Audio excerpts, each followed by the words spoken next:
Este es el primer video de una serie de videos en los que vamos a platicar acerca de los evangelios gnósticos. Pero este es como la introducción, hablar un poquito de historia, de qué estaba pasando antes del nacimiento de Jesucristo, después de la muerte de Jesucristo, y toda la historia un poquito de lo que pasaron los judíos y las batallas que tuvieron contra Roma. Creo que es importante hablar un poco de esto para entender qué estaba sucediendo cuando se hace el Concilio de Nicea, al cual vamos a llegar más adelante, que es cuando se decide que Roma se junte con el cristianismo y creen una religión y una iglesia. Pero espero que no se te haga pesado hablar un poco de historia, pero para mí es súper importante hablar de todos estos conceptos históricos y de la historia de los judíos, la historia del cristianismo. Espero que lo disfrutes. Bienvenido. Hola, ¿qué tal? Mi nombre es Lenin Alejandro y estás en Camino a la Gnosis. Esta historia comienza en el año 63 a.C., con un personaje llamado Pompeyo, el cual era un cónsul romano que había sido enviado por el Imperio Romano para que conquistara la zona de Siria, ya que en esta época el Imperio Romano quería expandirse cada vez más. Y lo que hace Pompeyo es ir a hacer esa conquista de Siria. Pero dentro de las batallas que él está haciendo, escucha hablar acerca de un lugar llamado Jerusalén y Judea, en una zona de territorio que está actualmente donde conocemos Israel y Palestina. Y no solamente escucha eso, sino que de repente escucha que existe un grupo llamado fariseos que están muy interesados en que Roma intervenga en ese lugar. Y el motivo de esto se debe a que en esa zona había una guerra muy fuerte, interna, una guerra civil entre varios grupos, dentro de ellos los fariseos con otros grupos de judíos. La guerra era muy fuerte y necesitaban, decían ellos, la intervención de Roma para solucionar ese problema. Así que Pompeyo decide ir a ver qué está pasando ahí. Para él fue un fuerte choque llegar a una zona diferente, porque recordemos que eran religiones totalmente opuestas. Dicen que cuando Pompeyo llega, de repente ve el lugar donde estaba el dios de los judíos y se les hace increíble que no hubiera ningún rostro, ya que los romanos, todas sus estatuas donde estaban sus dioses tenían rostro y figura humana. Entonces él no lo podía creer, pero a pesar de todo ello ayudó a los fariseos y logró apaciguar esa zona. Que después de esto se dice que llegó al poder el emperador Augusto. Y el emperador Augusto era muy poderoso, tenía mucha solidez en Roma, y se le ocurrió la idea de hacer un pacto con un hombre judío muy famoso, el llamado Herodes el Grande. Herodes, muy astuto, supo que la mejor opción que tenían los judíos era unirse al Imperio Romano, aunque fueran controlados ellos por el Imperio Romano. No importaba eso, lo importante era unirse al enemigo. Y así, en esta época que estamos platicando, había muchas rebeliones todavía. Había grupos de judíos, más bien, que no estaban muy de acuerdo en que el Imperio Romano controlara esta zona. Pues mucha gente siguió haciendo pequeñas guerras, pequeñas peleas. Y en esa época nació Jesucristo. En la época que estamos platicando, nace Jesucristo. Ahora no nos vamos a meter mucho a hablar de Jesucristo, pero lo importante es lo que sucedió después. Herodes, como lo decimos, con esta alianza pudo tener controlado a todos los grupos de judíos que estaban peleando. Pero él fallece en el año 4 después de la muerte de Cristo.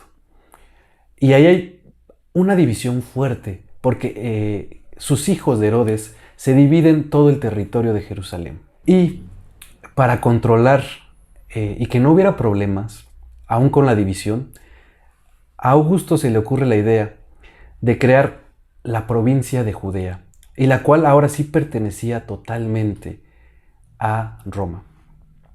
Era como un pueblo de Roma, el cual tenía que darle tributo a Roma. Después de esto, lo que sucede es que dentro de todo este tiempo, además de los fariseos, se había creado un grupo muy fuerte dentro de los judíos, el grupo llamado de los celotes, que conocemos que era un grupo que le gustaba mucho generar conflictos, porque ellos no estaban para nada de acuerdo con que Roma controlara la zona de Judea. Pero a pesar de esto, Augusto logra controlar todo. Y hasta ahí la historia tranquila. Pero resulta que después de esto llega al poder un emperador muy famoso que todos conocemos, yo creo que todos conocemos, que es Nerón. Y Nerón se le ocurre la fabulosa idea de dejarle a su esposa, que su esposa decida quién puede gobernar esta zona de Judea. Y la esposa decide que quien lo gobierne sea el marido de una amiga que tiene. Y que pues él dice, pues él puede gobernar muy bien. Pero sale contraproducente, porque de pasar de ser una zona controlada, esta persona que llegó a gobernar a los judíos era muy cruel. Y los judíos ya no estuvieron de acuerdo y comienza una de las primeras grandes rebeliones. Fue una batalla muy dura. Nerón, para controlar esta zona, manda a uno de sus generales, un general muy inteligente, se dice, que se llama Vespasiano. Vespasiano llega a esa zona y comienzan unas grandes batallas, porque se enfrenta a un judío que dicen que también era un gran general, un gran líder que se llamaba Flavio Josefo. Flavio Josefo en esa época logró también luchar y dicen que dio mucha batalla a Vespasiano. Flavio Josefo también, dicen los judíos, que tenía incluso poderes y que él dijo que Vespasiano algún día podía llegar a ser el emperador de Roma. Vespasiano tiene varias batallas con Flavio Josefo. Flavio Josefo incluso dejó libros donde él explicaba y platicaba de todas estas grandes batallas que se habían librado entre ellos dos, hasta que un día logra Vespasiano ganar la batalla. Aquí lo que pasa es algo muy fuerte, que es que Nerón es asesinado. Y en ese momento lo que tiene que hacer Vespasiano es regresar inmediatamente a Roma, a solucionar ese problema y a ver quién iba a quedar como emperador. Se dice que hubo una sucesión rápida de emperadores, que por una u otra causa dejaron el puesto, hasta que se cumple la profecía de Flavio Josefo, y Vespasiano se convierte en el emperador de Roma. Aquí lo que pasa y lo que decide inmediatamente Vespasiano al subir al poder es regresar a la zona de Judea y controlarla, porque seguía habiendo muchos conflictos en esa zona y Roma no había podido calmar todos esos conflictos, como lo hemos estado platicando. Así que lo que hace es mandar a su hijo Tito a de una vez por todas solucionar esa situación. Aquí se viene una de las partes más interesantes de esta historia, porque se viene una guerra muy cruenta entre judíos y romanos. Se dice que fue una batalla durísima, donde resultaron muchísimos judíos muertos. Hay cifras que hablan de 600,000 muertos en esa batalla.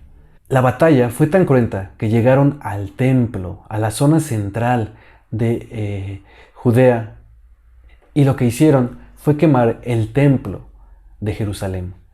Imagínense el nivel de la batalla. Fue una batalla durísima.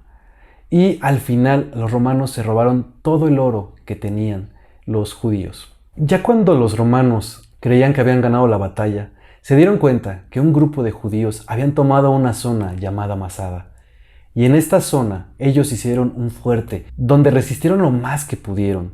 Todavía ahí tardaron varios meses en tomar Masada.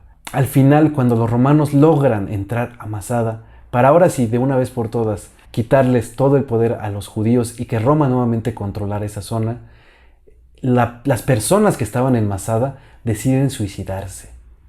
Cuando llegan los romanos a ese lugar, todos se habían suicidado. Solamente habían quedado vivos un niño y una anciana que habían decidido esconderse antes de que llegaran los romanos.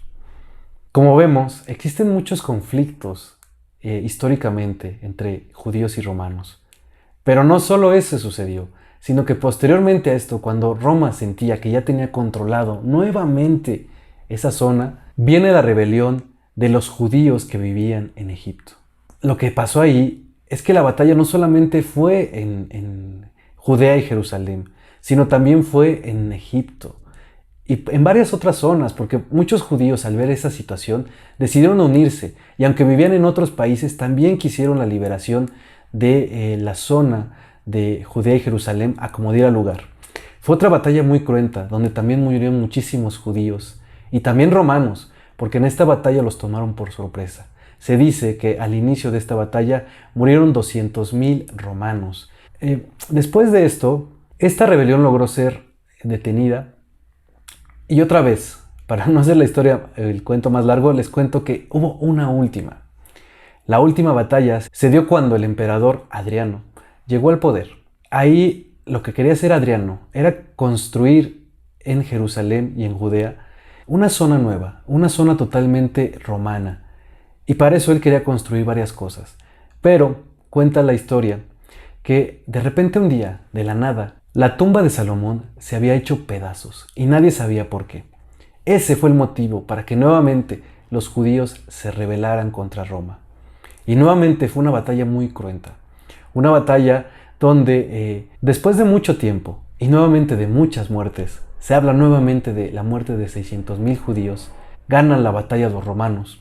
Pero Adriano, nada tonto, decide, para que ya se acabe este problema, algunas cosas muy interesantes.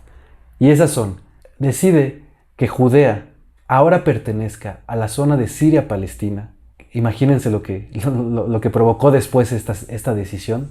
Y la zona de Jerusalén la convierte en una ciudad romana. Incluso le cambia el nombre. El nombre que le da ahora es Aelia Capitolina. En ese momento, él ya no quiere saber absolutamente nada más de los judíos. Y deciden, por ley, que se les empiece a poner valor a los judíos, pero que este valor sea nulo, que valga menos un judío que una mula. Y deciden desterrar a todos los judíos de esa zona. Así que los judíos no pueden volver a regresar ni a Jerusalén ni a Judea hasta dentro de 7 siglos después. Imagínense lo que sucedió o el problema que fue para los judíos esta situación. Dejar la zona que ellos consideraban sagrada por 7 siglos, porque Roma no volvió a permitir que ningún judío entrara.